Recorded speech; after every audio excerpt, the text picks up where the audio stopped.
You're listening to Artistic Finance, show 196. On today's show, we talk with Broadway lighting programmer Brad Gray about financial literacy and the importance of making that choice to prioritize your finances so that you aren't forced to hustle until your dying day. We discuss Rich Dad, Poor Dad, programmer day rates, rental real estate investing, Roth IRAs, and retirement accounts, and starting them early and not dipping into them when purchasing a new home unless you really have to. This interview was recorded 7 months ago, so you're going to hear me mention that the USA blew up some things in Iran. Well, since then, we have done a lot more as a country and worse things like blowing up civilian ships in Venezuela and kidnapping their president.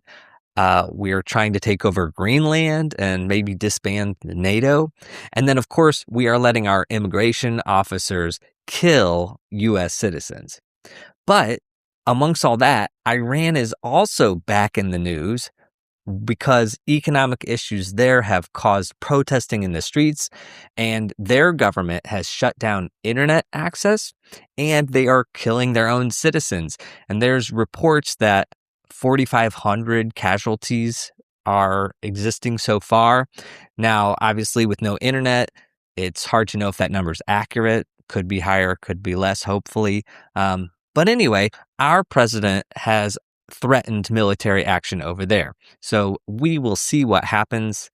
But mentioning all this because it's just a timestamp of where we are in time and space. But now let's zero in on the very niche topic that we are here to discuss, and that is how a theatrical lighting programmer makes a living and manages their finances.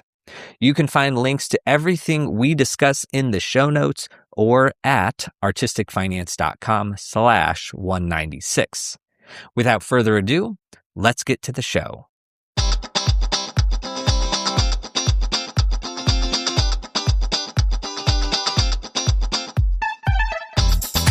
You are listening to Artistic Finance, where we help creatives learn about the business of show business.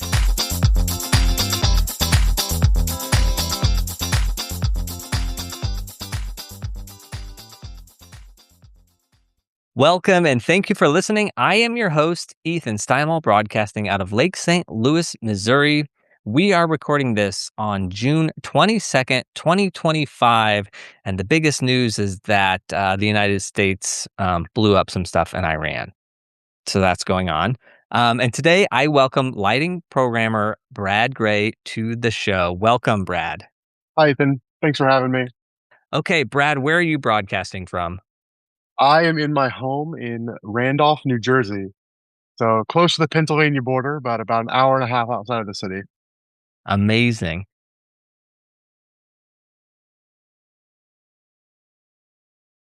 Yeah, so I have a little bit of a unique background. I grew up in North Oklahoma in a town of about 35,000 people. The one thing we had that I sort of attached myself to was a 1,700 seat theater in the middle of it. And we would tour shows through one-nighters is what we call them now in the industry, but I would try to work as many one-nighters as possible. And then I would do every orchestra event, choir concert, and just try to get my hands on every bit of work I could. And then I went through to the University of Oklahoma, graduated from there, went to Williamstown track, did 4 years at Williamstown, and then now I work in New York City with all of my friends that I met throughout the years. Amazing. All right. Williamstown has such a reputation. When you say you spent 4 years there, was that like their internship program? So I spent 1 year as the internship, and I consider that kind of my grad school because it did cost money back then. I know there's a lot of history surrounding Williamstown now, but it cost a certain amount of money to go at that point to pay for the housing that we had.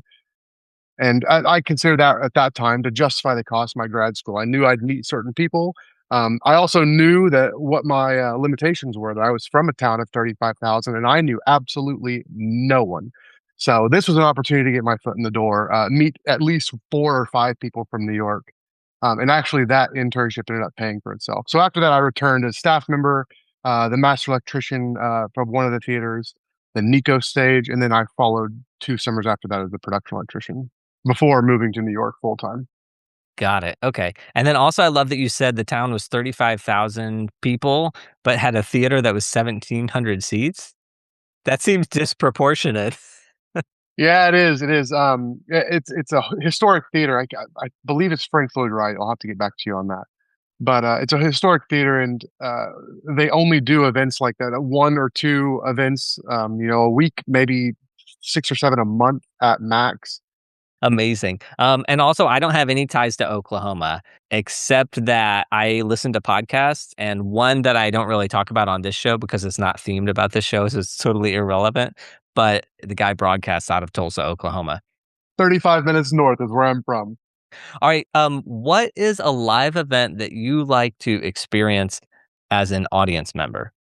Yeah, I had to think about this one for a while because I see a lot of theater naturally, just constantly being in the theater. So now I can say theater. I enjoy shows, but now I want to say something like that moves me. Anytime that I can get like hair standing up on my arms or on the back of my head or goosebumps, any live event like that. So now I quantify that as sometimes it's a symphony concert, sometimes it's a choir concert, sometimes it's a musical, sometimes it's a play, sometimes it's a movie. So I guess that's not a live event, but in any case, I think something that moves me. You mentioned play. So I'm just curious, have you ever watched a play in which the hairs on your arm or neck stood up? Yeah, yeah, The Pillowman. We did it in college a couple times. All really small rooms. This 17, 20 audience members, really small environment, 1 or 2 lights, those sort of things. Because you work on these massive musicals. I work on Moulin Rouge, Death Becomes Her. I mean, massive, massive shows where people walk in like, wow. And so now I know the secrets on how. Whoa, I know how we did that. But seeing something that is just completely organic and small and real and like that, I think that's a cool live event. Something I can get behind. Yeah, yeah. All right. Okay. That was your creative personality. Now your financial personality. Are you good, bad, or neutral with money? Oh, so I used to be terrible with money, and I know that you and I have talked about before about admitting our mistakes, and I had made all of the mistakes in the book. Now we're okay. Now I'm pretty determined to be good with money as best as we can be. So in the past, bad, but now I would say decent with money. What made you decide, like what happened from the bad to the good? Like the mistakes happened, and you don't have to tell us all of those mistakes. But what did you do to get better? It just took effort. It wasn't anything fast. There's no one trick of fixing financial mistakes in the past, whether that's a credit score or a large amount of debt. It just takes time and perseverance. And so at one point it has to click. And at some point it did for us. We were us. I'm going to say us a lot. And I actually wrote this down. Everything I do is with my wife and life partner, Mariah. Before that, I had made a lot of mistakes before Mariah, and she was the adult in the relationship. So now I have adulted since Mariah. But anytime I say the word we, it's because I'm just talking about Mariah and I. So I, before I met Mariah, made a lot of financial mistakes, and then at some point after meeting her, it clicked. Like, hey, I'm about to start a life, and we're going to eventually maybe have a family and want to buy a house, and I have to stop slacking off and be an adult. And so that was 6 or 7, actually probably a year before COVID. Oh, what a time to get your life together. Amazing. All right, I'm just looking at your notes here, and you mentioned Rich Dad Poor Dad and also Bigger Pockets. Can you tell us what those are? Yeah, so that was kind of the ticking point, was Rich Dad, Poor Dad. And that's kind of where I learned the difference between an asset and a liability. And what I had was a lot of liabilities, and I kept piling on liabilities. And as my income grew, my expenses grew, and it just was unsustainable. And so I read that book, and that kind of put a lot of things in perspective. My mom, thank you, Mom, shout out. Um, she was the one that turned me on to Rich Dad Poor Dad, and that just clicked something in my head. Bigger Pockets was something that I discovered later on. It's a financial real estate, or it's actually just a real estate podcast. And I listen to that on the side, as well as this, as well as other sorts of self-help podcasts. I will say that when we first met, you mentioned Rich Dad Poor Dad, and always feel like I'm in good company if somebody has read that book because I mean it's really simple. Like it's not. I think you can read it in I won't say an hour, but you can definitely read it in like a day. I read in a flight. Yeah, I read in a 5-hour flight to Madrid. Yeah, and it just sort of gets your minds thinking, and then he has, like, some other books that, like, just reinforce the idea, but it just gets your mind thinking, and also when it comes to cars, like, anytime I see a car or somebody has to buy a car or we have to buy a car, I'm always, like, thinking Rich Dad Poor Dad because 'cause I'm like, "It is a liability, it is not an asset." Everybody thinks it's an asset, but, like, no, it is a liability. And and so, like, you may need it, but I always think that with Nicole and I, like, everything we own, it seems like, are liabilities, like things that are making us money. Like that's the definition from that book is something that puts money in your pocket is an asset, and something that puts money not into your pocket and takes it out, that is a liability. And so I'm always thinking like, we obviously need a house, right? And everyone's like, oh, you're building equity and all this. But I'm like, but that house is taking money from me. Like eventually, maybe it'll be an asset eventually, but like I'll either die and someone will sell it and if there's money, they'll get it. So it's not my asset. Or if I move out and rent it out, then it becomes an asset. But at that point, it's not my house anymore. Like I'm living somewhere else so that it can become an asset. Anyway, this is just me and also with the car because right now, so I just am in the process of taking a teaching job and I've been a stay-at-home dad for a year.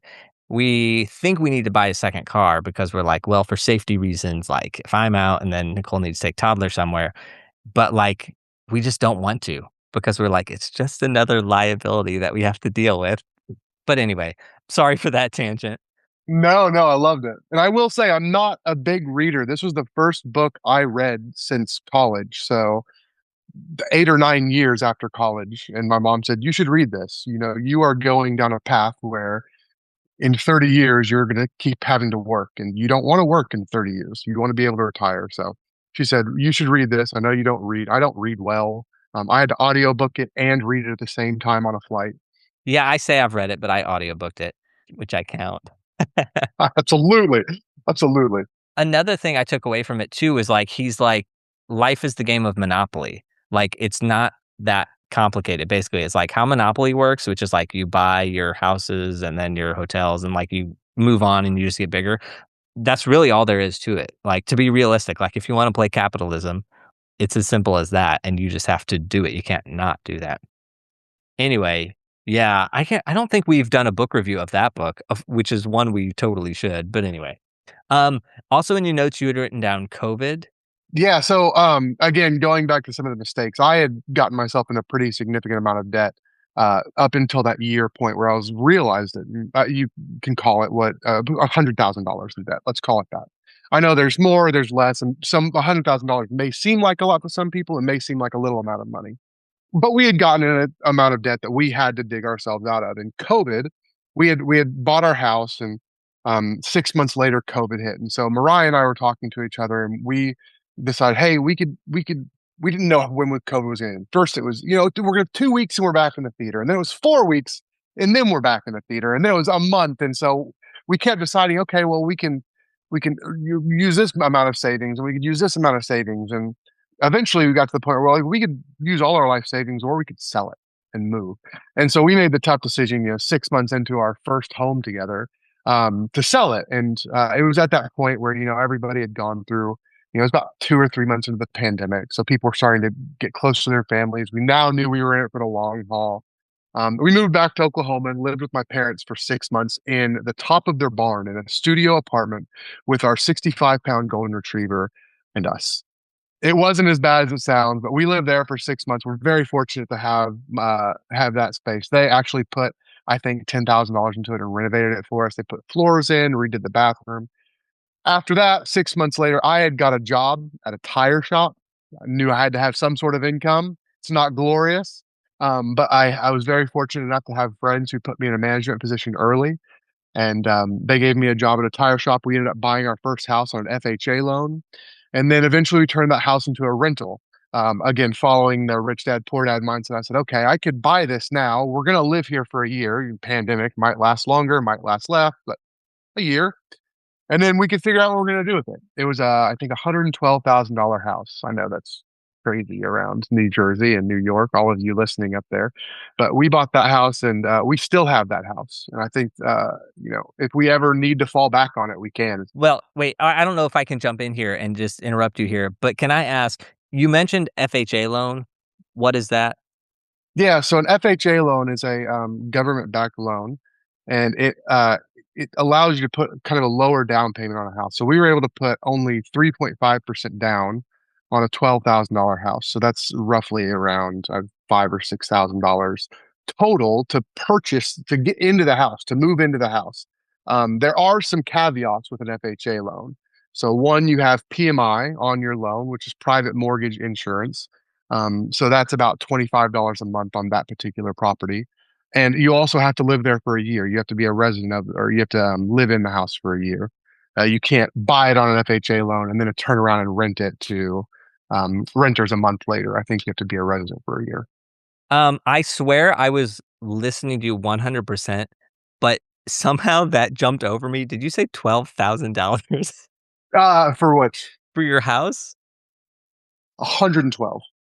Oh, 112. Oh my gosh. Okay. I would, because at first I thought it was 100, and then I thought you said 12, and I was like, wait, what? Yeah, 112.5 actually. Yeah. Got it. Okay. So if I round that to 100,000, then you only had to put 3,500 down for that amount using the FHA loan. Yeah, plus closing fees, which were about $1,000, rounding up to around, it cost us around 6 grand, which wasn't, making the pandemic, I wasn't making New York money. I was working at a tire shop. So I think I was making 600 or 700 a week. We saved like heck for 10 weeks, found $6,000 and then got in that, we at least got a place to ourselves at that point. Yeah, that's awesome. Okay, so we bought our house and we had that option to do the FHA, and we chose to put the 20% down. Like, we have been saving up for this and we put the 20% down. And I think our rationale was that, like, then our mortgage payment is lower. So did that factor into you at all? Like, were you worried about only putting that much down on it? Because I feel like I want to put a bigger stake in it, if that makes sense. Yeah, it's a percentage of your PMI is a percentage of the property. So our PMI on that property is $25. Our PMI on this property would be, maybe $250, $350. So at that point, I feel like, okay, $350 a month over the course of a year. Now we're talking about a lot of money. $25 a month, at least until I hit 20% equity and then the PMI falls off. Sorry, I should clarify. FHA loan, PMI stays on for the duration of the loan. Even if you have 20% equity, PMI stays on. You could always refinance out of an FHA loan into a conventional loan once you have approximately 20% equity in the house. So once we have our 20% equity, we can refinance out of the loan. Okay, and the PMI, the primary mortgage insurance or private mortgage insurance. So that is, if you don't pay, they pick it up? It's basically a fee that is the bank tax on that says, okay, you didn't put 20% in. You don't really have a lot of stake in it. So we're going to tack on this extra 25% in case you make a late payment or in case you don't pay or default on the loan. I think I'm in over my head because, well, so you're saying, so I was saying we put 20% in, and you were saying you weren't really worried about that because you were paying the PMI. So therefore, it wasn't like, We also didn't have the 20% yeah. Got it. Okay. and living in a studio apartment with a 65-pound golden retriever, Amazing. newly married. Yeah. Okay. All right. So I interrupted you. You were talking more about COVID. So you got this house, you got your first house with FHA, and then what? First off with FHA, and then eventually things started opening back up. So Lion King's opened back up. That's one of the shows I do. I was able to fly there. We did 4 or 5 shows between the two of us, and then we decided, okay, it's time for us to move back to New Jersey. What do? Do we sell the house? Use that money as a down payment?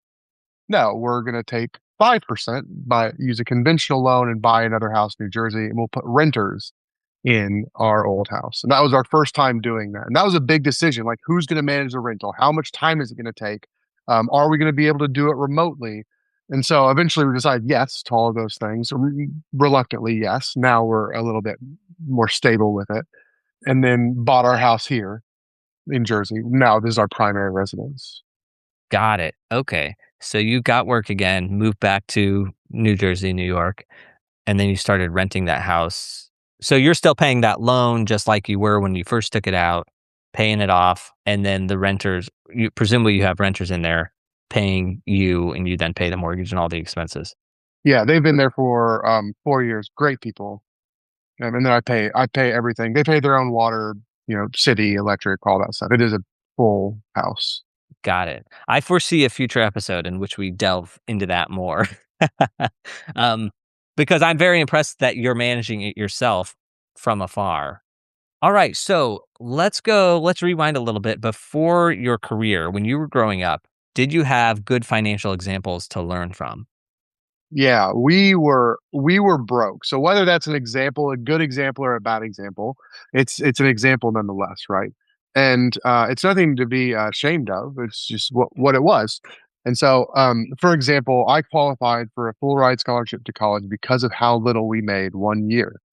And so I was able to get most of my college paid for. I ended up taking out a small student loan, but I would say my mom is probably my best financial example. She was the one that saw when we were young that there was a path out and that it would take 20 or 30 years, but that we would get there. And now she is teaching us all the things that that she learned the hard way herself.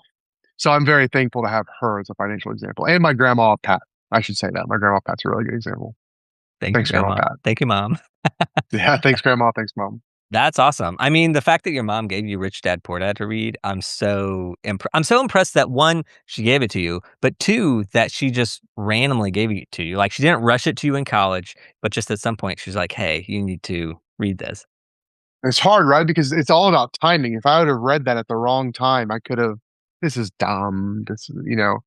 I'm never going to use this or so. Yeah. I also have to rewind again because you mentioned you were working at a tire shop, and I just have to say, good work on you, man, because COVID was, like, such a terrible time, and I did odd jobs, but I never, like, took a full-time anything, and I have, like, a little bit of, like, weird not regret, but, like, privilege in my life because it's like my wife was always working stable, like, she didn't work in the industry, so we always had that base income, and so I did, like, a bunch of odd jobs, and I never, like, completely switched careers, which I thought about, and I sort of applied, like anyway, but I'm just so impressed that you, like, did that. Yeah, I just admire you, dude. I appreciate it. It was hard. It was changing oil. I mean, for 3 weeks, changing oil and doing tires. Eventually, we moved into management. It was a humbling experience. Going from programming Moulin Rouge on Broadway, top of my career, to having all of that ripped away. Everybody, we all had it. We all had that same experience. So I appreciate your kind words, but I felt like I just had to do what I had to do at that point. Yeah, of course, and I will say, like, so many people did so many things, like, and never have I ever heard anybody say anything negative about that, you know? Like, we all, I guess, feel humble or, like, we don't wanna share, like, what we did, like, what our COVID job was, like, we just sort of, like, don't talk about it, but what I do love about our industry is, like, we're all hustlers, and I have not heard a single person, like, poo-poo anybody's COVID jobs at all. All right. So you said that you had a ride to college, which is amazing because I mean, it's a bummer about the income level being low. But the cool thing is that it sounds like you didn't have to take out student loans. So when you got out of there, when you got out of college and started your career, what did your finances look like at that point? So we took out a small student loan to cover my 5th year in college. I decided to do a victory lap. I went to college as a business major, so I know everything I need to know about theater. I'm going to go as a business major and start my own production company. And then within a few weeks, I was pulling ropes on the fly rail, and they were like, "Why don't you just do this?" And I was like, "Okay, let's do it." And at that point, I'd already messed up my trajectory, so I had to do the 5th year. I needed to take out a loan for that 5th year to finish up the ride only covered 4 years. So I got out of college with that loan and not really much else. I had a used car, and then I started going into debt. Then I started getting the credit card, and as my income started going up, I'm in New York. Oh, I found a cheapish apartment. I'm going to buy a nicer meal. I'm going to buy this new tool I want. And that, as my income went up, my expenses kept going up and my subscriptions would go up and this would go up. And so eventually that kept plateauing and going back to the start of it. You dig yourself into a hole very quickly at that point. So that's where at the start of it, it didn't have a lot of debt, but it quickly snowballed after 5 or 6 years of not paying attention. The interesting thing about that is I feel like we've heard so many people on the show get credit cards when they were in college, and you started with it, like, after college. But same issue, like, exact same thing. It's like, that's just when how it works out. I definitely wanna be like, well, let me just ask you this question. I'm going off the rails here. Are you like, have you paid off your debt now? Yeah. Yeah. We're debt free. So, and that was probably, for those, like I said, maybe $100,000 total. I couldn't put a word to it, but if you take everything, let's call it debt over 5% interest, totaling credit cards, even student loans at that point were over 5% interest. I had a used car at that point. I would probably say we were around 90 to $100,000 in debt in 2019. That's when I met Mariah. So I was $100,000 in debt. It seems like you made a concerted effort to be like, getting life together here.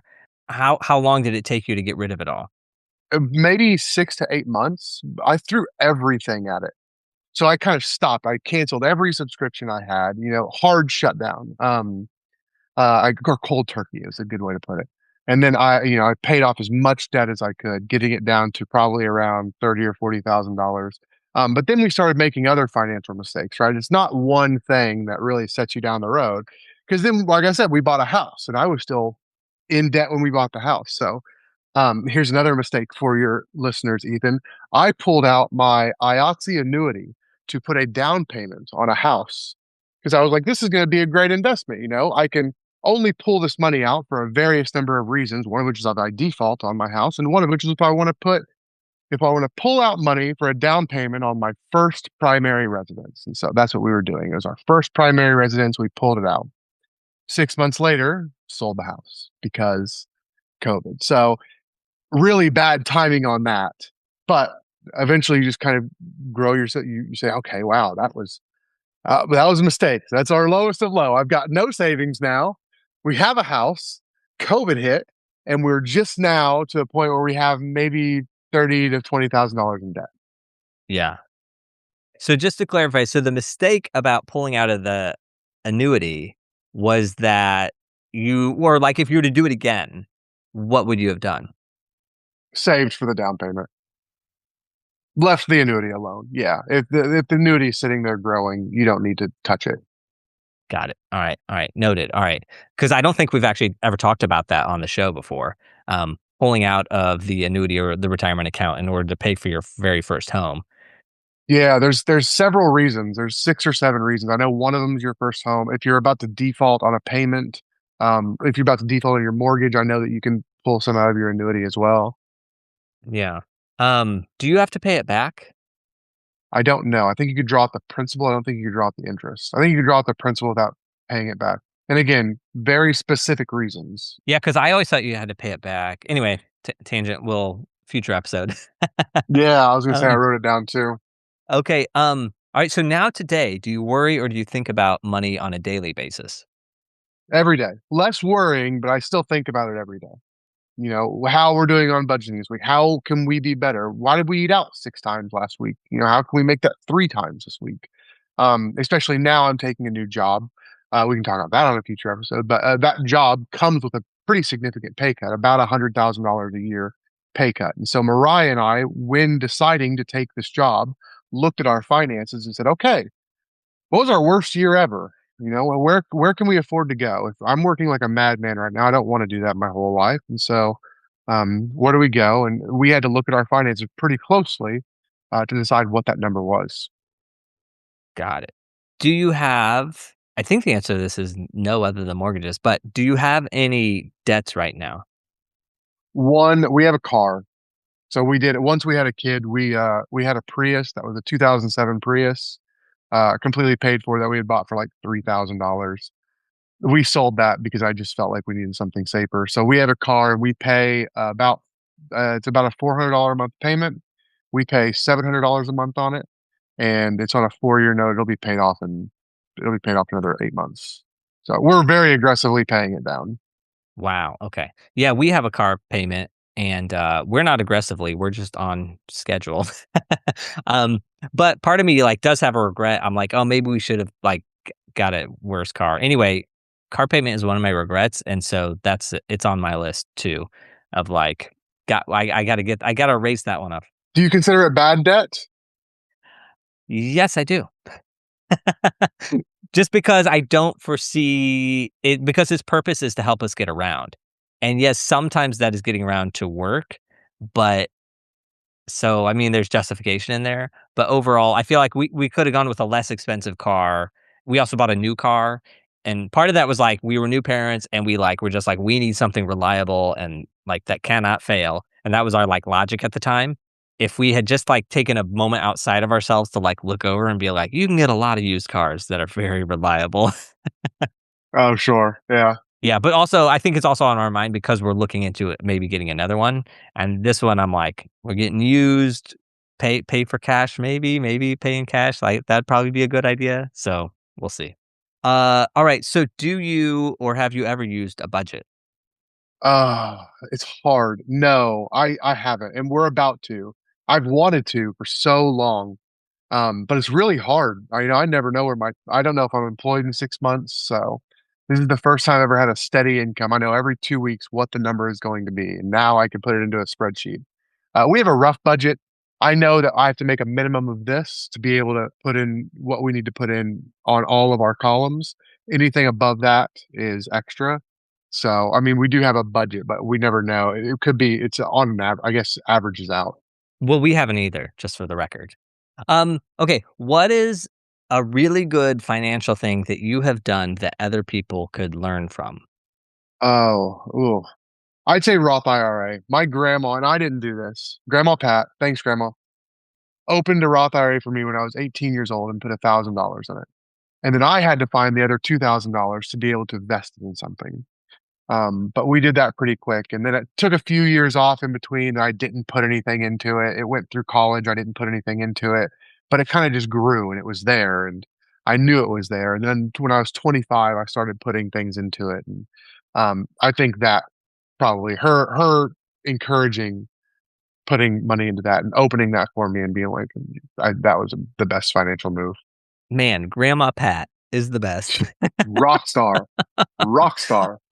Yeah, because with investing, it's like they always we joke that like Money Magazine says like, well, how do you get to be a millionaire? And it's like, well, you just start at 18 and you save $100 a month or something like that. And it's like, who starts at 18? Like who does that? So Grandma Grandma Pat Pat, she did, does. yeah. So that is fantastic. And then also the Roth part of that, which means that you don't have to worry about the taxes in the end. So this is all growing and eventually you're going to get to pull it out and you're not going to have to pay taxes when you do. So, that is beautiful. Yeah, so for any of your viewers that don't know, that's what the difference between a standard IRA and a Roth IRA is mainly is that when you pull that money out when you're 65 or whenever you want to pull it out, you don't have to pay taxes on the money that you draw out. You're paying taxes on the income now that you're putting in. I'm always worried about the future, or I'm like, I'm trying to take care of future self. And so Roth is the only one that exists to me. A traditional IRA doesn't even exist to me. But I do want to say that the traditional, you do get a tax break in the here and now. And so there is an advantage to it. But like, I want to say, like, don't you worry about yourself right now. You're fine right now. You're fine. Think of future self. So, but they're both good. They're both good. Brad, what is a bad financial thing you've done that other people should not do? Ooh. All right. I haven't admitted this to very many people, Ethan, so you're gonna get to know me a little bit better on this one. So I used to play a game, a mobile game that you could buy currency in. And I think at one point in this mobile game, I got so addicted to it that I spent almost $6,000 or $7,000 in the course of 3 or 4 months. And I played this game for over a year, and that spending went down and went up. But you could see where a lot of that debt started to come. It's easy to connect a credit card to Apple Pay and go like this, and all of a sudden you are pinging away money. So I think that's a big financial mistake. And it's almost like gambling. It's not exactly gambling, but it kind of, it is. It's just thing, you get this currency, and let's see what you do with the currency. So Wow. Okay. Hey, Brad, I, bravo for you for making that admission. And how did you know that it was like 6 or 7,000? Did you just estimate that, or did you at some point look and you were like, "Whoa, whoa, whoa, calm down here." I did. I had a really good month of working, and I was like, where did my money go? Like where I've been working my tail off every day this time, 6 days a week for a month straight. I was like, where did it all go? And that's where it went. So I went back and I looked, and the trick was, I had opened a different card, and I put all that stuff on that card. I didn't think about it. That was my mistake. I was like, oh, that was a few years before I realized my mom gave me Rich Dad Poor Dad. Well, because Nicole and we've gotten into this habit where we go get coffee every day, and it, like, adds up to, like, 15 bucks depending on where you're going. I now because, like, where do we wanna get coffee? And I now have, like, 6 or 7 coffee apps, right? And I'm just like, whip out the app, and I'm like, and it's like it's like an addiction. Oh yeah, it Um, is. but my thought is, and this is actually what you're saying is part of why I don't play video games, is, like, I don't wanna get sucked into something like that because it would totally happen to me, and so I have to do, like, a cold turkey, like, I just can't do that.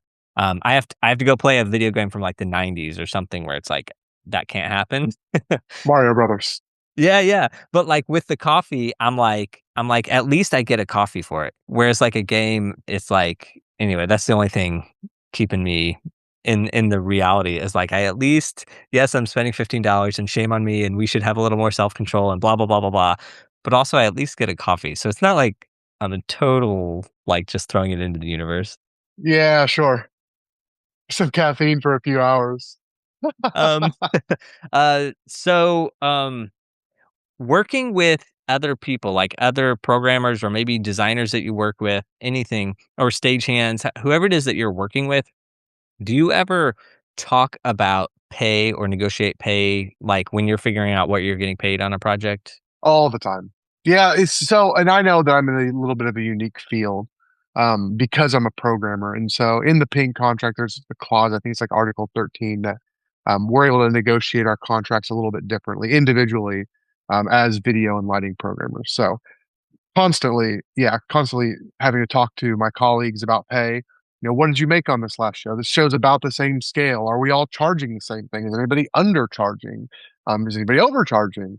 And then a lot of times it happens when we're doing a show similar with each other. So if there's a video programmer and a lighting program on the same show, I usually try to reach out to that person ahead of time and say, "Hey, have you negotiated a rate yet? Do you want to go at it together?" And then it's more of a united front. Got it. And I assume people are pretty receptive to that. Absolutely. Yeah. Yeah. Okay. I think it's something that has to be in this industry discussed pretty openly. Yeah. I'm just thinking with designers, it's like hit or miss with me. Sometimes people want to go at it together, and other times they're like, get away from me. Okay, going back, I don't know if you remember this, but when you first got to the city, what was the first job you got? And then also, what did it pay? Oh yeah. This was a good one. Isabella Byrd. So I got to the city, $3, two boots, one me. And I landed at Hunter College with Isabella Byrd, the Queen of Darkness. And we did a small little show with sea changers and zip strips. She made this entire I can't remember if it was a cyc or a backdrop gray with zip strips. I thought it was amazing, but yeah, that was my first gig in New York. And I think I made 17.50 an hour, 18.50 an hour, something low. How did you get your latest job? And if you're willing to share with us, how much did it pay?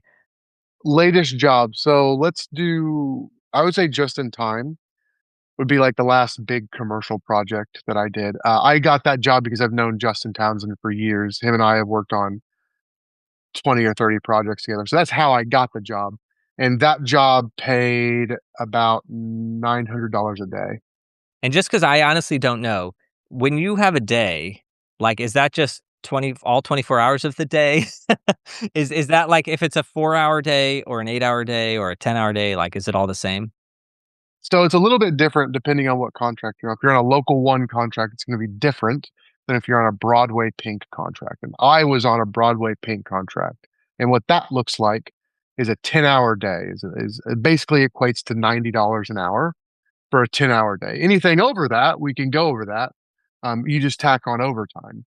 Now, anything under that is the kicker. So if we come in for maybe they need a couple hours of notes done in the afternoon, that protects me from, okay, well, we're only going to pay you 2 hours to come in for a couple hours of notes.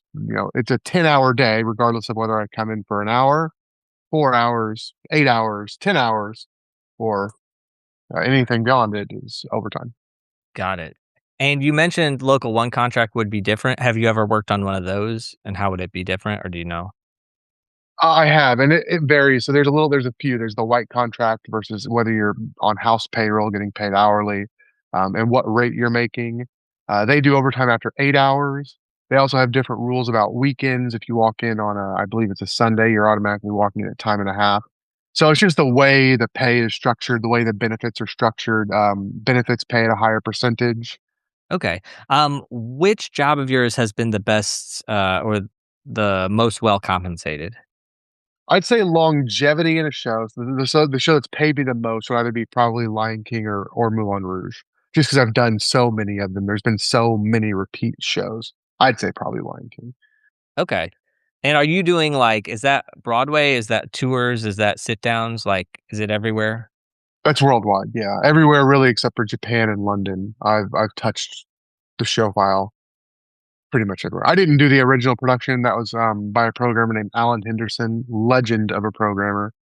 And I was fortunate enough to have sat next to him for two or three different Lion Kings as he walked me through how to focus them. Yeah, I took it over 10 years ago from him, and I've programmed most of them since.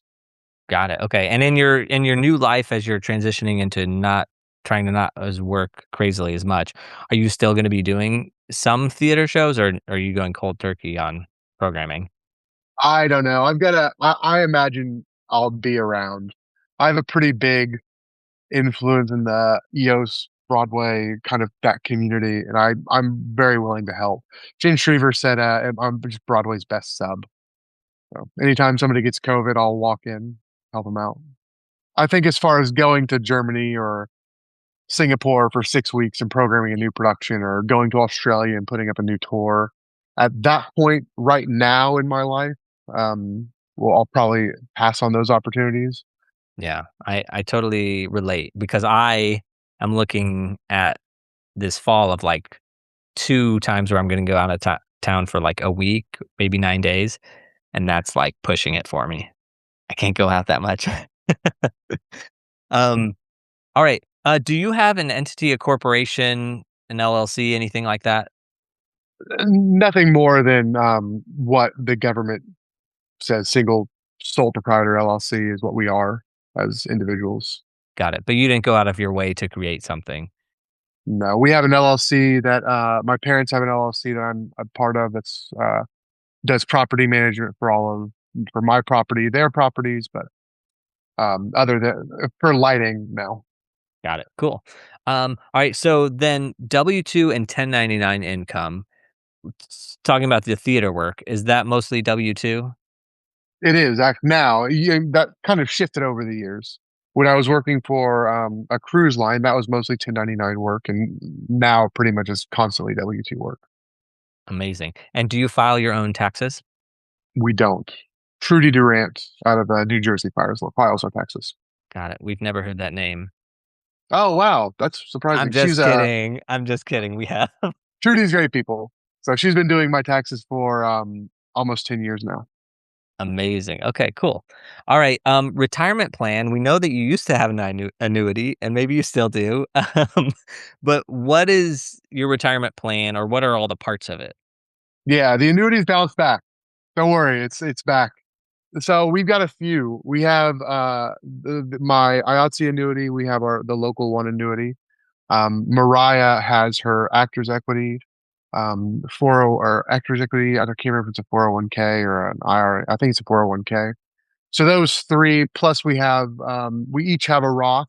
We each also have a traditional IRA in case we need to do something called a backdoor. We can get into a topic about that later, but we also have a traditional IRA that funds flow in and out of. And then we have our other investments like our home. This home you can call an investment, but our property in Oklahoma, we consider an investment as well. anything else. No SHA. Benjamin has a college savings plan. We started that before, as soon as he got a social security number, I think 3 days after he was born. And everything I make from property management goes into that. So we make a 9% fee on all four properties, except for my own. I don't pay myself a 9% fee. But on all three of the properties we manage, I make a 9% fee. All of that goes into his HSA. Or not his HSA, his F529. Okay, awesome. And you have one kid? One. Okay. I'm not putting pressure on you or anything like that. But just clarifying. Okay. Cool. All right, that's amazing. Do you outside of all that, I mean, anyway, I guess out of all your retirement funds, aside from your retirement funds, and then you have the investment property, do you invest in anything else? We have a little side business that you could call it a small business. That we do some 3D printing stuff, but I wouldn't say we don't invest in anything like stocks or besides real estate, really. Cool. Do you give to charity or do you give back to the universe in any way? Yeah, we do. Every year during Christmas, we give back about a few $500, $600, as well as try to throughout the year find causes that we like, whether it's a theater event or something local. None of it's, we don't have a constant. I guess I don't have something like every year I donate $1,000 to this person. No, yeah, and it's also so weird nowadays. No, that's not. No, it's not weird. But like, my parents, growing up, like they gave to the church, and then they gave, I think, additional stuff to like other organizations that they supported, and they were just like very methodical about it. And Nicole and I do that a little bit. Like we each like choose two charities per year, and it's been the same like since COVID, honestly. So, but we used to switch them up every year, but now it's just like so we have like a tiny, tiny, tiny bit going out every month to them, but then we do the exact same thing, which is like you see so many causes throughout the year, whether they're official charities or not, doesn't really matter. But it's like you go to those because it's like I just feel like there's so much to give to. There is, it is. So we donate to an island fund in Martha's Vineyard. That's something that Mariah is passionate about. Well, oh, so we try to find things like that, just things that we're passionate about. Yeah. I feel like we are ready to wrap up. And I just have to say thank you because I feel like this has been like go, go, go. And It's been fun. It's been a blast. just for the record, we both like we're trying to find time to do this. And what we landed on was we'll put our kids to sleep and then we'll just stay up late and we will record this. Yeah, it's a busy week. I've got all week I'm 8 a.m. to 11 all week, and then next week I go to Oklahoma for 2 weeks. So it was either this or we're doing it next month. Yeah, amazing. All right. So to wrap up here, regarding finances, what advice would you give to somebody who is starting their career and maybe specifically somebody who's going to be a lighting programmer? Yeah, I would say if you're starting your career now, coming out of college, be careful with debt. And once you start making more money, don't let your spending escalate. Try to keep your spending low. It's going to be really tempting to start doing that. For somebody as a programmer, I would say take care of your mental health. It's a lot. It's a lot of hours and a lot of constant focus. So take care of your mental health and start your Roth IRA early. That's for kind of all incomes. I would say, yeah. As soon as you could start it, and as soon as you could start putting $105.77 a week away into it, do that. Whatever the number is now to get to $7,000 a year. Something it used to be something weird when it was 6,500. I remember I would pull out I was like 106.75 a month or a week, and that would get me to the number I needed to be. No, but that's a good like a good idea because I'm always looking for like actionable things. And yes, of course, like okay, you can put in 7,000, figure out how much you have to put in every week or every month, and just automate that amount if you're able. And then boom, you got it. No thinking required. And they don't change those numbers very often. So you can really just keep it going and not have to worry about it. And when they do change the numbers, they always go up, they never go down. So you would never accidentally put too much in. Oh, what a problem. And the beauty of it, Vanguard does that for you. So Vanguard, you could say, I have 49 weeks of the year. I need to do this much money in there. Does it for you. All right. I don't have a Vanguard, but I think highly of them. So glad you mentioned them. All right, Brad, where can people connect with you and who do you want to connect with you? I am pretty accessible. I want everybody to connect with me, especially if you have questions about this stuff. This is one of my passions is being able to help people. If you think you're struggling, and you don't think you have a way out of it, connect with me. Those are the people I want to hear from. My email is bgraylighting@gmail.com. But yeah, you're once you get that, I'll give you my phone number and we can hop on a call. I'm pretty accessible. Amazing, amazing. Brad, I also just want to say that you and I talked for like an hour or two ahead of this because we just connected about things and the business of the career and just business and finance in general. I think you're better at business and finance than me.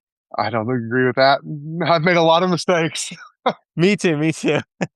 But I just have to say thank you for being so willing to like talk about it. It's been great, and I hope we talk more in the future because I really wanna learn about that, all the real estate stuff, because that's, like, one of those things where it's like, "Oh, what do people invest in?" And real estate is always one of those up there. But all this to say, thank you for doing this. I really had a great time, and, you said a lot in a really short amount of time. Cool. Thanks, Ethan. Thanks for having me. Nice meeting you in person. That's it for this week's episode. My takeaways are Williamstown Theater Festival. Now, this gets into a conversation on privilege that I'm going to skip over. We've talked about it before on this show, and those are worthy conversations. And Williamstown is addressing the inequity, but it's a larger issue that all theater companies in the USA have because they operate within a society that prioritizes capitalism. But let's set that part of the conversation aside for a minute, and let's just talk about Williamstown. Brad mentioned that he was from a small place in Oklahoma, and yet he's now working on Broadway and globally at the top level of commercial theater. Now, that may seem like a big jump, but we see this pathway a lot. Now, in the interview, I mentioned that I'm about to take a teaching job. Well, that's at Webster University, where I've now been teaching for more than a semester. And there, I encourage my students to take jobs or internships at places like Williamstown or Jacob's Pillow or the Santa Fe Opera. And the reason is that the people who work there have an idea that they want to go to Broadway or that they want to work at the highest levels of theater. So while the jobs may be low paying, the hours might be long, you might lose money by just going there to work, but you are going to be surrounded by people who will eventually open doors in the industry because they're choosing to dedicate their life to this. So when you move to New York, you're going to have other contacts that you can call upon, and these people are in it to win it. They're people like Brad. This is the same reason I like where I teach, because it is a conservatory model, and the students have classes from 8 a.m. to 6 p.m., and then they're working on productions from 7 p.m. to 11 p.m., which is absolutely crazy. And they do this for 4 years. And you might argue that they don't get a life outside of the university, but they are hands-on. They're learning these things inside and out, and they're being forced to balance life with the grueling demands of the industry. And then when they graduate, they're ready to work. So Brad mentioned that he considered Williamstown his grad school because he met people and learned things. And so similar to our program at Webster, we introduce students to people and companies and immerse them. So it's rare that our students need to go to grad school because they have that confidence to jump right in. So while Williamstown or Webster may have its problems, it is attracting the people that want to work at the highest levels. And I see this as a good thing if you know that's what you want to do. All right, forgive that tangent, but I just wanted to mention Brad from a small town in Oklahoma to the big city of New York is not as happenstance as it appears. He made choices, and obviously lots of things had to align, but it isn't just a coincidence. And also something that's not a coincidence, another takeaway for me was the idea that something has to click in your brain and you have to make a decision to get better with money. And that's why we mentioned Rich Dad, Poor Dad, because that's a book in which the author says, just play the game of Monopoly. Forget your feelings about capitalism and justice. But if you want your financial report card to be good, you just have to stick to the basics, the Monopoly basics. And it simplifies the mindset and sort of says, just save more money than you spend. Okay, now just keep doing that over and over. And so to tie that into theaters, there's a 1935 play by Clifford Odets, and it's called Awake and Sing. And I've worked on the show twice, which is why I know it. But it's set in a family's dining room in New York. And near the end, there's this heated debate between a businessman and someone who really loves opera and thinks that opera is, a really high art form and all this. And the businessman has a monologue about, you think I'm so mean, I'm so immoral, but I am keeping the economy running. And because of that, people have livelihoods and they have a better quality of life than if we were all opera singers. And I'm able to help out those people that are less fortunate than me because I am fitting into this capitalism structure. Now, that's an evergreen conversation. I mean, the play was written nearly 100 years ago. But one of the points there is that getting your financial life in order isn't an immoral thing. And also not being financially literate, that's not noble either. Our tax expert, Susan Lee, in last week's episode said the IRS doesn't care if you're an artist and they're not going to give you leniency because of it. So this is the importance of reading a book like Rich Dad, Poor Dad, because it strips away the moral, ethical, artistic hangups that we have, and it just explains sort of the basic system. Now, it sounds like I'm saying focus on finances at the expense of your ethics, but that's not what I'm saying, though it does sound like I'm talking out of both sides of my mouth. I am sort of saying learn the basics because then you can survive in this system. And then if you're surviving, you can dismantle the system if that's what you want. Now, a note on Rich Dad, Poor Dad. I think it should be required reading for everyone. But if you do decide you want to read that book, there is a link in the show notes to purchase it through bookshop.org, which sources it through small business bookstores, not the big companies that we all go to because they're super easy and convenient. But that link also gives Artistic Finance, aka me, 9% of the purchase price. So if you are going to get that book, I would not be upset if you use the link in the show notes. All right, another takeaway I have is the love of a mom for her children. So a shout out to Brad's mom and Grandma Pat. I love seeing parents do things to improve their children's life. Encouraging financial literacy is one of those things. And I've always been an emotional person. Since having a kid, that's definitely been heightened, I think. Case in point here, I'm interviewing prospective students to attend Webster. And as part of that, I always offer to meet with the parents. So after one call with parents, I was in my office, I hung up the phone, and then I just started crying because I saw how much that kid's parents cared about them, and I just loved it so much. So anyway, good on you, Brad's mom and Grandma Pat. You guys did good. And Grandma Pat putting $1,000 into a Roth IRA when Brad turned 18. Now, 2 episodes ago, when we talked with Elsa Hiltner, her parents did a similar thing. And I was so impressed in that episode. And here I am impressed again. So note to myself, Ethan, in 15 years, when Theo turns 18, open up a Roth IRA for him and start contributing. All right, good. And speaking of that, Brad mentioned he had figured out the weekly breakdown. So in 2026, for a Roth IRA, the contribution limit is $7,500. So to fully fund that, you need to contribute $625 a month. Or if you want to do what Brad did, which is break it down by weekly, that's $144 a week. So if you're wanting to fill up that IRA, go set up an automatic contribution to just happen every week or month, but $144 a week. All right, my last takeaway is Trudy Durant. Brad mentioned his accountant.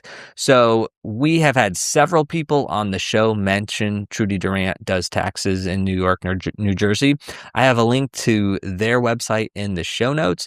Now, if you're not in New York, New Jersey, I underneath that link have the Artistic Finance accountants list. And that is just various accountants in the United States and some international that are supposedly good with artists that have been recommended. So again, that's in the show notes or at artisticfinance.com/196. The last thing to say before I let you go, which is a big, huge thank you to my Patreon patrons. I am wildly grateful that you have such kindness in your hearts that you support this show. I certainly am passionate that these conversations are good to have and that they're good to be public. And you are that passionate too, or you're just being a nice person. But whatever your reason for being a patron, thank you so much. Now, if you are listening and you would like to support the show too, please do. And you can do that by signing up at patreon.com/artisticfinance. Now, if you do sign up, you will already have access to next week's interview, which is with the choreographer of the Fiddler on the Roof in Yiddish. And now, side note on that, I'm going to be lighting that in Toronto this summer. Now, I probably shouldn't talk about it because I haven't signed a contract yet, but it is in the works. And I have to say that I had a meeting with the production manager last week and also the general manager, and they are such stereotypical Canadian nice. So the production manager specifically, like in the USA, they would be a jaded, grumpy IATSE stagehand. That's how we would describe them. But because they're Canadian, they are that, but a very, very polite version. So just from meeting him, I am so looking forward to going up there and the experience up there.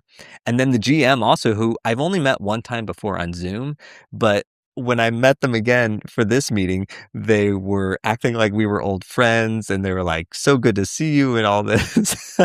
So I'm really loving this polite and friendly environment. But anyway, the choreographer of Yiddish Fiddler on the Roof is going to be on next week's episode. And that is going to be the last of our interviews that I recorded months and months ago before I just decided to sleep and not put out podcasts. So after that, we'll have some fresh and new 2026 interviews. So patrons, thank you for being patrons. You're rock stars. If you're listening and not a patron, I still love you. You're still a beautiful human being. All right, that's all I have for today. Until next time, break a leg.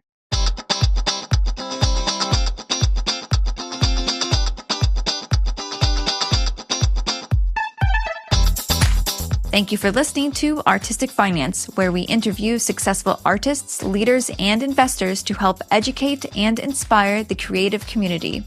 To access our show notes and resources, go to artisticfinance.com. This show is for entertainment purposes only. Before making any decision, consult a professional. This show is copyrighted by Artistic Finance. Written permission must be granted before syndication or rebroadcasting.